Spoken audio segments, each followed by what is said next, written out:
ಒಂದು ದಟ್ಟವಾದಂತಹ ಅರಣ್ಯ ಪ್ರದೇಶದಲ್ಲಿ ದಾರಿಯ ಅಂಚಿನಲ್ಲಿ ಒಂದು ಉತ್ತಮವಾದಂತಹ ಮಾವಿನ ಮರ ಇತ್ತು. ಎತ್ತರವಾದಂತಹ ಮರ, ದೊಡ್ಡದಾದಂತಹ ಮರ. ಒಬ್ಬ ಹಳ್ಳಿಯ ಬಡ ರೈತ ತನ್ನ ಮಕ್ಕಳಿಗೆ ಹಣ್ಣನ್ನು ಕೊಯ್ದುಕೊಂಡು ಹೋಗಬೇಕು ಅಂಥೇಳಿ ದೂರದಿಂದ ನಡೆದು ಬಂದು ಆದಷ್ಟು ಕಷ್ಟಪಟ್ಟು ಮೇಲೆ ಹತ್ತಿ ಕೆಲವು ಹಣ್ಣುಗಳನ್ನು ಕೊಯ್ದು ಇಟ್ಟುಕೊಂಡಿದ್ದ. ಅವನು ಮಾವಿನಗಳನ್ನು ತೆಗೆದುಕೊಂಡು ಹೋಗಬೇಕು ಎನ್ನುವಷ್ಟರಲ್ಲಿ ಅದೇ ದಾರಿಯಲ್ಲಿ ಒಬ್ಬ ಶ್ರೀಮಂತ ವ್ಯಕ್ತಿ ಬರ್ತಾನೆ. ಅವನು ಈ ರೈತನ ಬಳಿಗೆ ಬಂದು ನೋಡ್ತಾನೆ. ಉತ್ತಮವಾದಂತಹ ಮಾವಿನ ಹಣ್ಣುಗಳು. ಅವನಿಗೆ ಗೊತ್ತಿತ್ತು ಈ ಮರದ ಹಣ್ಣು ಭಾಳ ಚೆನ್ನಾಗುಂಟು ಅಂಥೇಳಿ.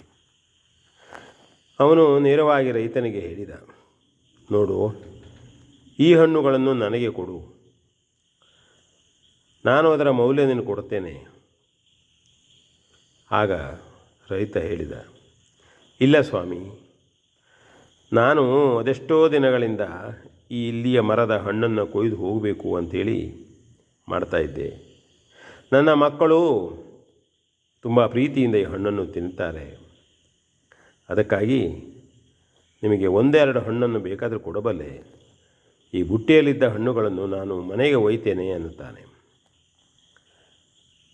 ಆಗ ಆ ಶ್ರೀಮಂತ, ಬೇಡ ಬೇಡ, ಇದೆಲ್ಲ ಹಣ್ಣುಗಳು ನನಗೆ ಬೇಕು, ನೀ ಮತ್ತೆ ಬೇಕಾದರೆ ಮೇಲೆ ಹತ್ತಿ ಹಣ್ಣನ್ನು ಕೊಯ್ದುಕೋ ಅಂಥೇಳಿ ಕೆಲವು ದುಡ್ಡನ್ನು ಇಟ್ಟು ಆ ಹಣ್ಣಿನ ಬುಟ್ಟಿಯನ್ನು ತೆಗೆದುಕೊಂಡು ಹೋಗ್ತಾನೆ. ರೈತನಿಗೆ ತುಂಬ ನೋವಾಗ್ತದೆ. ತನ್ನ ಮಕ್ಕಳಿಗೆ ಒಳ್ಳೆ ಹಣ್ಣುಗಳು ಸಿಕ್ಕಿದವು, ತೆಗೆದುಕೊಂಡು ಹೋಗಬೇಕು. ಎಷ್ಟು ಪ್ರೀತಿಯಿಂದ ಅವನು ಕೊಯ್ದಿದ್ದ, ಹತ್ತಿದ್ದ, ಇಳಿದಿದ್ದ. ಆದರೆ ಶ್ರೀಮಂತ ನೇರವಾಗಿ ಅದನ್ನು ತೆಗೆದುಕೊಂಡು ಹೋಗಿಬಿಟ್ಟ. ರೈತ ಮತ್ತೇನೂ ಮಾಡಲಾಗಲಿಲ್ಲ. ಮರವನ್ನು ಏರಿದರೆ ಹಣ್ಣು ಆಗಲಿಲ್ಲ. ಇನ್ನೂ ಕೆಲವು ದಿನ ಹೋಗಬೇಕು. ನೇರವಾಗಿ ಮನೆಗೆ ಹೋದ, ನೊಂದುಕೊಂಡು ಹೋದ. ಹಾಗೆ ಕೆಲವು ದಿನ ಕಳೆಯಿತು. ಈ ಶ್ರೀಮಂತ ಮನೆಗೆ ಹೋದ ನಂತರದಲ್ಲಿ ಅವನಿಗೆ ವಿಧ ವಿಧವಾದಂತಹ ಕಾಯಿಲೆಗಳು ಪ್ರಾರಂಭವಾದವು.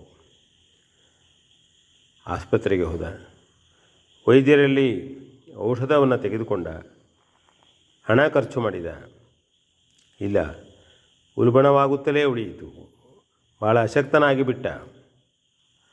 ಏನು ಮಾಡೋದು? ಮತ್ತೆ ಮತ್ತೆ ಆಸ್ಪತ್ರೆ, ಮತ್ತೆ ಮತ್ತೆ ಔಷಧ, ಎಲ್ಲವೂ ಆಯಿತು. ಬಹಳ ಕ್ಷೀಣನಾದ ನಂತರದಲ್ಲಿ ಒಮ್ಮೆ ಅವನ ಗೆಳೆಯನೊಬ್ಬ ಅವನಂತೆಲ್ಲ ಬಂದ. ಹೇಳಿದ, ನೀನೇನೋ ತಪ್ಪು ಮಾಡಿರಬೇಕು, ಆಲೋಚನೆ ಮಾಡು, ನಿನ್ನ ಮನಸ್ಸಿನಲ್ಲಿ ಇರ್ತದೆ ಅದು. ಯಾಕೆಂದರೆ ನಿನಗೆ ಇಷ್ಟೆಲ್ಲ ಔಷಧಗಳನ್ನು ಕೊಟ್ಟರೂ ಸಹಿತ ಗುಣಮುಖನಾಗೋದಿಲ್ಲ ಅಂತ ಆದರೆ ಬೇರೆ ಏನೋ ಇರಬೇಕು ಅಂದಾಗ ಈ ಶ್ರೀಮಂತನಿಗೆ ತನ್ನ ಮಾವಿನ ಹಣ್ಣು ತೆಗೆದುಕೊಂಡಂತಹ ಸನ್ನಿವೇಶ ನೆನಪಾಗ್ತದೆ.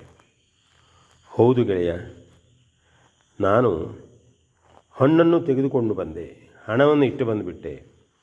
ಆದರೆ ಆ ಮನುಷ್ಯನ ನೋವನ್ನು ಅರ್ಥ ಮಾಡಿಕೊಂಡಿಲ್ಲ. ಅವನು ಭಾಳ ಪ್ರೀತಿಯಿಂದ ಮಕ್ಕಳಿಗೆ ತೆಗೆದುಕೊಂಡು ಹೋಗಬೇಕು ಅಂತ ಮಾಡಿದ್ದ. ನಾನು ಆ ಹಣ್ಣುಗಳನ್ನು ತೆಗೆದುಕೊಂಡು ಬಂದೆ ಅಂತ ಹೇಳಿದಾಗ ಅವನ ಗೆಳೆಯ ಹೇಳ್ತಾನೆ, ಇದೇ ನಿನಗೆ ಆಗಿದ್ದು. ನೇರವಾಗಿ ಈಗ ಅವನನ್ನು ಹುಡುಕು, ಹೋಗು, ಅವನಲ್ಲಿ ಕ್ಷಮೆ ಕೇಳು, ತಪ್ಪು ಮಾಡಿದೆ ಅಂತೇಳಿ ಹೇಳು, ಇದೇ ನಿನಗಿರುವಂತಹ ಔಷಧ ಅಂತ ಹೇಳಿದಾಗ ಅವನಿಗೂ ಏನೋ ಇರಬಹುದು ಅಂತ ಅನ್ನಿಸ್ತದೆ.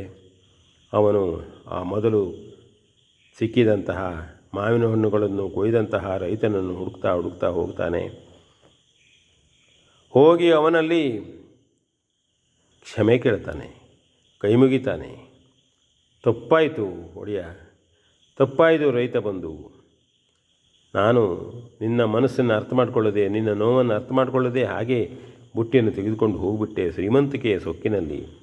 ಈಗ ನನಗೆ ಅರ್ಥವಾಗಿದೆ, ಕ್ಷಮಿಸಬೇಕು ನನ್ನನ್ನು ಅಂತ ಹೇಳಿದಾಗ, ಇಲ್ಲ ಸ್ವಾಮಿ, ಸ್ವಲ್ಪ ನೋವಾಗಿದ್ದು ಹೌದು ನನಗೆ, ಮಕ್ಕಳಿಗೆ ಅಂತ ಅಂದಿದ್ದಲ್ಲ ನಾನು, ಹಾಗೇನಿಲ್ಲ. ನೀವು ಇದನ್ನು ಅರ್ಥ ಮಾಡಿಕೊಂಡಿರಲ್ಲ, ಆಯಿತು, ನಾನೇನು ಬೇಸರ ಮಾಡಿಕೊಳ್ಳೋದಿಲ್ಲ, ಇನ್ನೊಮ್ಮೆ ಆ ಹಣ್ಣನ್ನು ನಾನು ತಂದುಕೊಳ್ತೇನೆ, ಏನೂ ಬೇಸರವಿಲ್ಲ ಅಂತ ಹೇಳಿದಾಗ ಇವನಿಗೂ ಸ್ವಲ್ಪ ಸಮಾಧಾನ ಆಗ್ತದೆ.